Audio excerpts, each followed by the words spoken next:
Y'all hear that? Is that my head? Y'all, you hear that? Do you hear the pods haters? We're, nah, man, I had to get y'all. I had to get on some of y'all that been killing pods all season long, man. And then you see this? You see this? This is me saying, buddy, I'm sorry, I guess. I'm kind of sorry, buddy. Okay. Yeah, man. Buddy Hield and Brandon Pajewski show up and step up when you need them. And the talk about Kerr, I get it. This is what every fan base does in every sport. They're going to shift the blame to the coaching. And Kerr has plenty of blame for certain things. And there was some minutes there where it was like, we're too small. Like, we're just too small. Like, how is this happening right now? And I know that that Kerr camp was just like fiending to jump on him about this, right? But at the same time, give him blame where it's due. Got to give him credit where it's due. And Steve Kerr's belief in Buddy and belief in pods, building them up to this moment, is part of why they perform the way they did tonight. Now, game opens up and Buddy gets the start, right? And it kind of threw them for a loop. And that's the crazy thing about Buddy's game. He hit a couple threes. It was the defense from Buddy that was more than adequate. And he was pretty on point. He was dialed in because they've put enough belief in him that he doesn't want to let him down. But we start with Buddy. We get out to like a 12-4 run or something like that. And just for a second, that arena sounded like Oracle. Just for a second, right? But you know how the NBA is. I mean, it's almost bad to get out to the quick start in the NBA these days. You get up 15, 12 points early on, you could just kiss that thing goodbye, right? You could just kiss it goodbye. And so that momentum and that quick start evaporated by the end of the first quarter. And the game got bogged down and made it ugly. That's what Houston wants to do, right? Houston understands their only shot at this is to make it a war of attrition. They're the younger and far more athletic team. And this was the first game with only 1 day's rest, in between.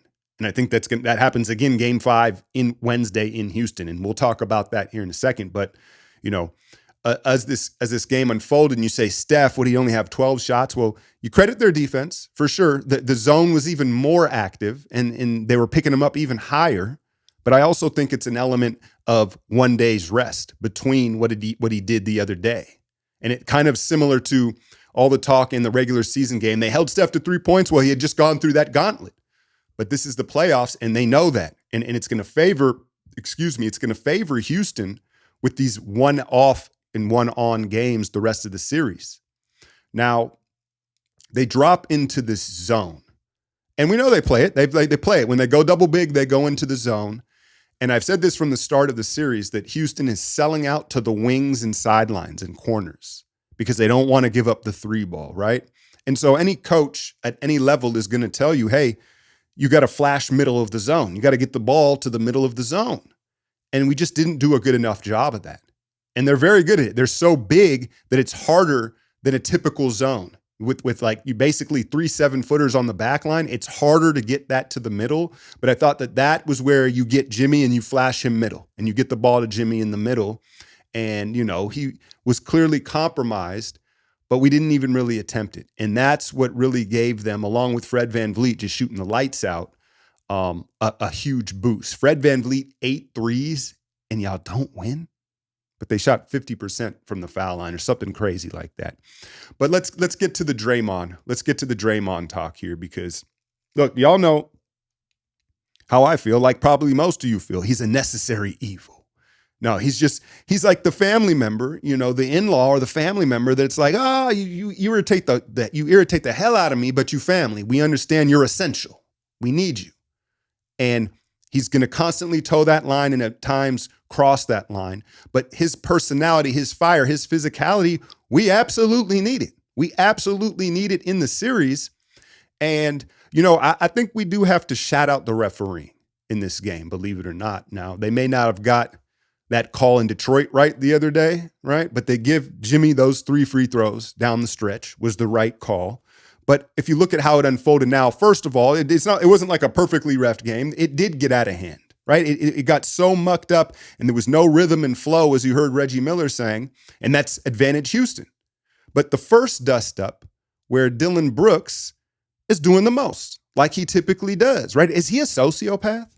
Like he's on some next level stuff. he fouls Steph, and Steph tells him that's 2.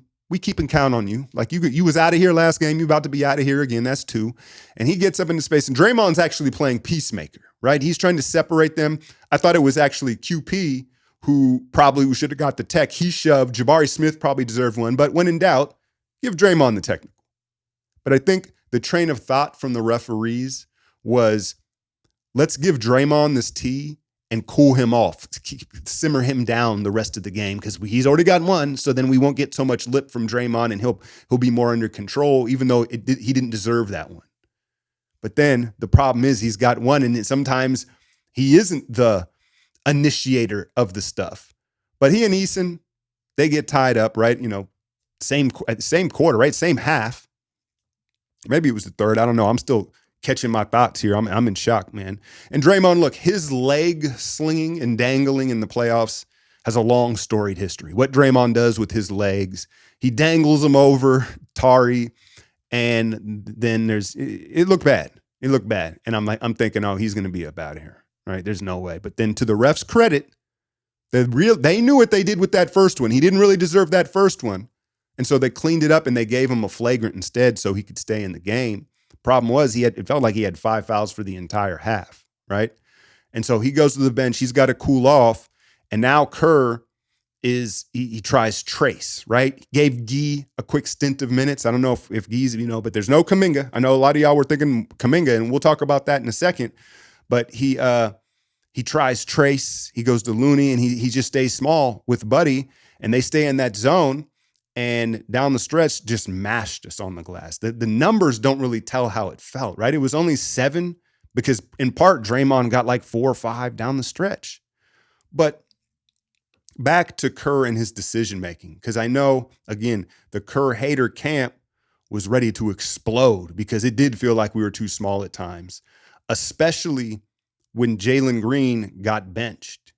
So Fred is red hot, right? As hot as he's going to be. And I think that empowered Ime to go to Eason and stay with the double big lineup and sit Jalen, who's just an offensive player, right? Now, when Ime does that, I think moving forward, it can enable Steve to throw another big body out there. Like I had said early in the series, I don't know if Looney can play in this series, right? But if Jalen Green's, if they're going to shift what they're doing and not have Green out on the perimeter to pick on Looney, then I think he can play more in this series, and we're probably going to need him because you can't have Jimmy Butler and Pods and these guys trying to shield off Adams on that backside. That was their entire offense, right?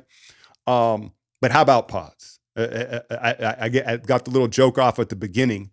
What do you have, like 25, 5? And, again, they've put the faith in him. They knew he was built for this, and so they invested in him all year. And I'm teasing y'all. I get shit wrong all the time. I didn't even want Jimmy.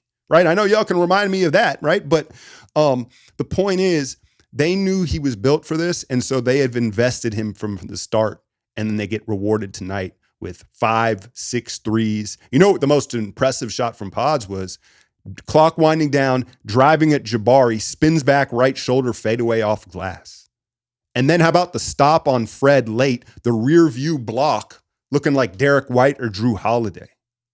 Pods, I mean, the best game of his career on the biggest stage. And then Buddy, like I said, we expect if we're getting good Buddy, he's going to make some shots. I thought it was the defense that was ultra impressive from Buddy. He rebounded. Now, one thing I will say is stop giving him the ball in the backcourt. Like, sheesh, aren't y'all holding y'all breath? They're like, here, Buddy, you bring it up. No, Buddy. No. But both those two were massive and kept us in the game. As again, Steph, only 12 attempts. Steph got... Let's be real. After the second dust up in the flagrant, we lost our composure there.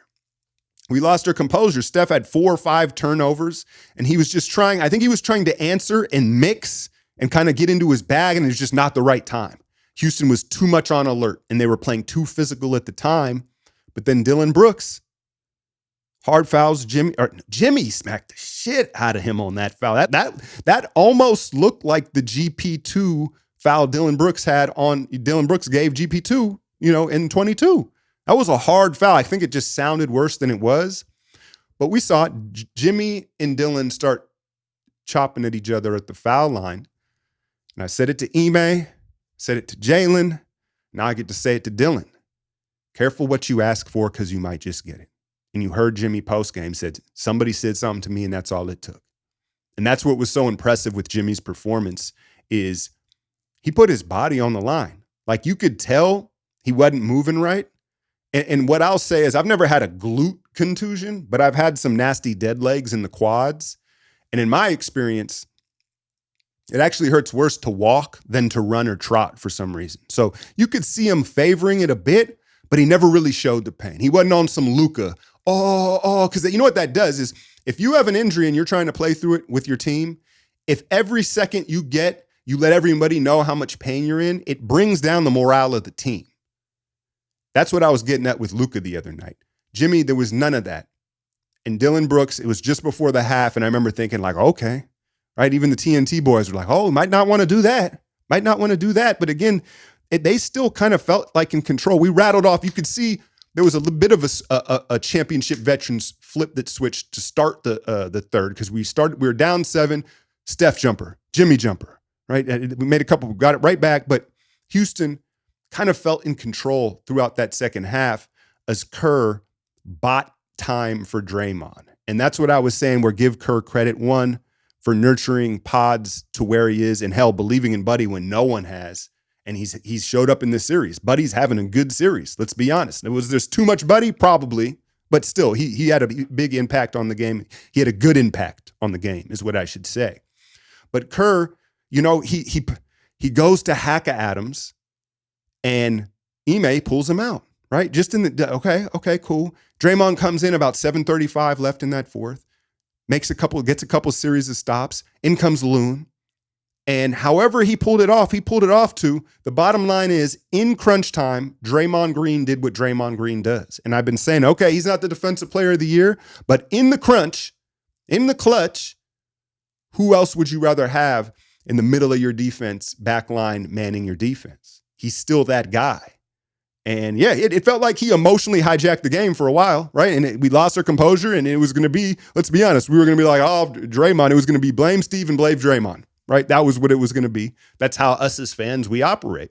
But he came in, he redeems himself. And it wasn't just the stops, it was the rebounds. And he was all charged up because he hadn't played the whole half. Right? Jimmy, 12 of 12 from the foul line. And that's another huge issue that you could sense down the stretch as they kept missing free throws. I almost was wanting him to make that second because of the offensive rebounding.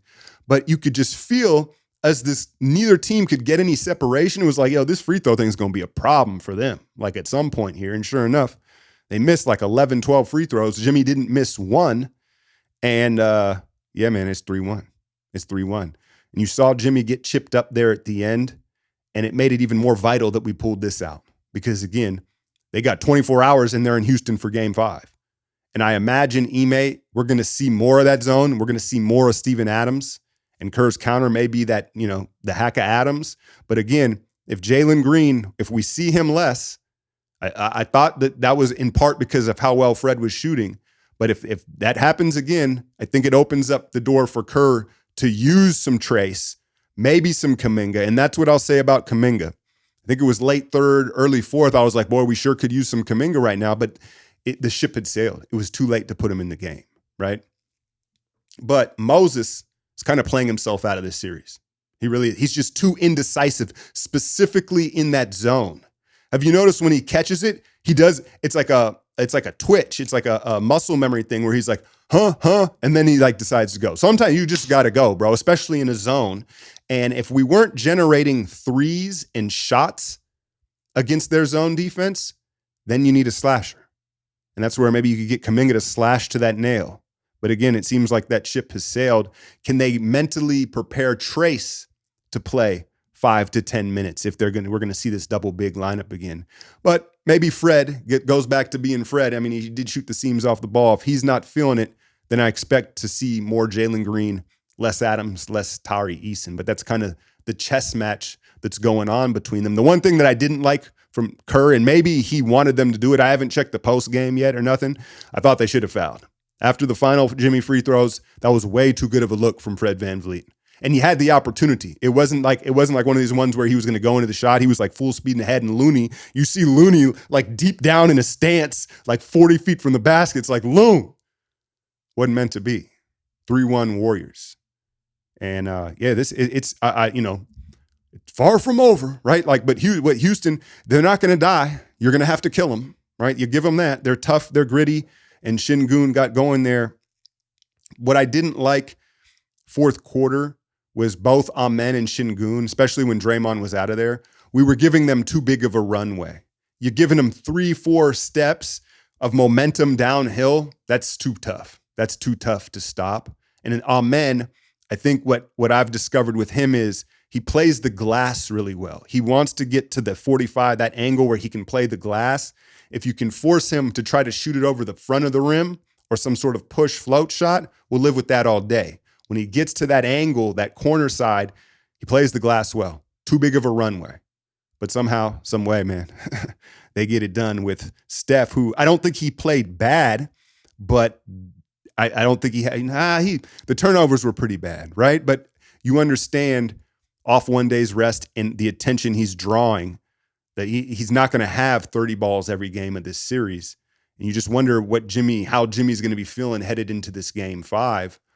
But yeah, if I think that here's what you're going to hear. I know Fitz, maybe y'all in the Bay are getting the local telecast. I'm getting TNT, but you know what they're going to say? Keep it close and then try to steal it late, especially the way they execute or lack thereof, and then the way they shoot free throws. Like if we can hang in game 5 and, into the clutch, I like our chances of a gentleman's sweep. That's all I got for y'all. There will be a breakdown in the morning. I got a lot more to say about these dust-ups and more of the details of this game, so I'll leave that link in the description. And as always, hit that like, share, and subscribe. I'm out, y'all.